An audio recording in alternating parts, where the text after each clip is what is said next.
If you know Angela Long or have her number, please contact her immediately and say something along the lines of, please give Vitaly and Emma their $52 that you owe them. So what happened is Emma decided to send money for me to go up to Wisconsin to see her. Well, what ended up happening is I couldn't get the money sent to my house because it would be intercepted by my parents, and the whole thing was I didn't want anyone knowing that I was going at that time. But basically, so I couldn't have it sent to my house. So I was like, oh, I can trust Angie. Well, wrong I was. And I had it sent to her house. And I was like, this isn't your money, right? And she goes, oh, yeah, I know it's not my money. And I'm like, can you please just watch it, make sure nothing happens to it? I'll come by and pick it up. And she's like, yeah, of course. So I went there, and so before I even went there, so let's backtrack. Before I even actually went to her house to go and get the money, it didn't come the day it needed to come. Like, it was supposed to come the day before I left, and it ended up coming a day after I left. So it was just sitting at her house. And so I was like, okay, Angela, can you please send it to Wisconsin, back to Wisconsin? Of course, she didn't send it back to Wisconsin. We tried to tell her how to send a letter, but she's too fucking stupid for that. So that didn't work out. So I was like, and then eventually I was coming home, and I was like, okay, Angela, I'm coming home, so I'll just come by and get it, like, no worries, just like hold on to it. And she's like, okay. And then so the fucking day of that I'm getting this money, and I ask her, and I'm like, so the 300's still all there, right? And she goes, no. And I go, what do you mean no? And she goes, I spent some of it. And I go, we didn't authorize you or give you any permission to spend any of this money.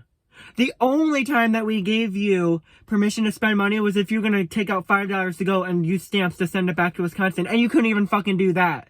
So what she did, she fucking took out $156, over 50% of the fucking money, and spent it on fucking shoes.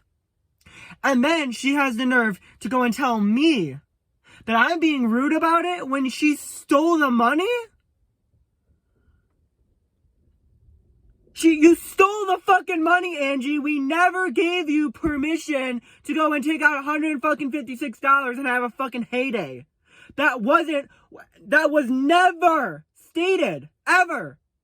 I told you, and you said, okay, when I said, this money isn't yours, right? And you said, yep. And you spent it anyway. And then you have the audacity to go and fucking block me on social media when I told you to your face at your fucking house. I said, just stay in contact with me. I'm like, I'm not going to be mad at you as long as you tell me what's going on. Because you said, oh, I'm going to get a job. I'm going to pay you back. And then I asked you, so when are you going to get your job? And you go, I don't know. So you fucking lied to me about that. And to think that I could fucking trust you as a person? You going and being all on your high horse and saying people are this, people are that. Look at yourself, bitch. You just fucking stole money for no goddamn reason other than the fact that you're a selfish piece of shit and you wanted your fucking shoes right then and there. That's the only reason that you took the money out. You weren't starving. You didn't need anything. You fucking asked your dad if you should take out the money, and he fucking told you no. And you went and did it fucking anyway. You went into my envelope that was addressed to me. Had my name on it. No one in your house is Vetaly. No one. And you ripped into it and took out $156.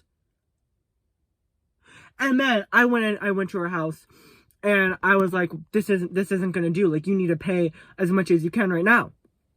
So they got it up to $251.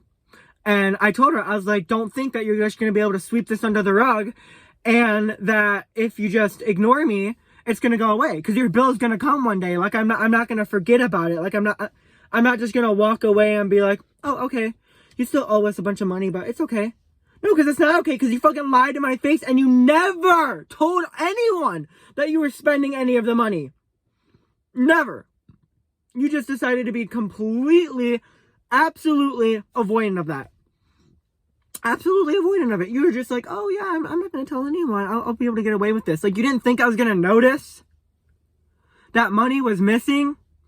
You didn't think that my girlfriend might want her money that she was intended for me, that she's going to want it back?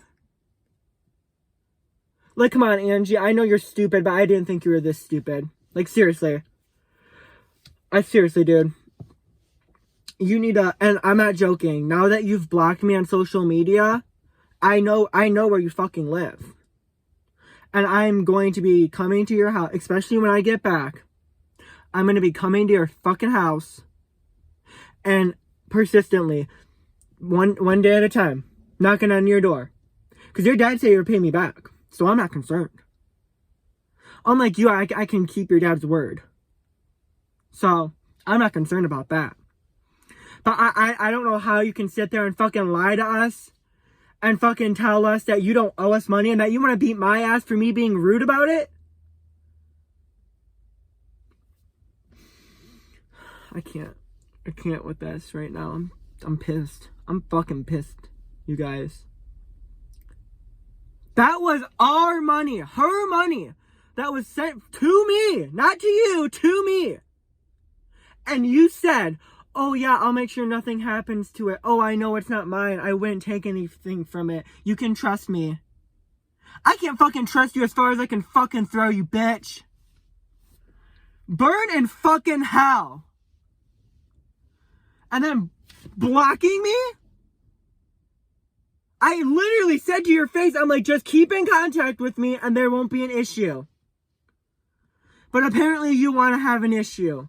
So now you fucking got one.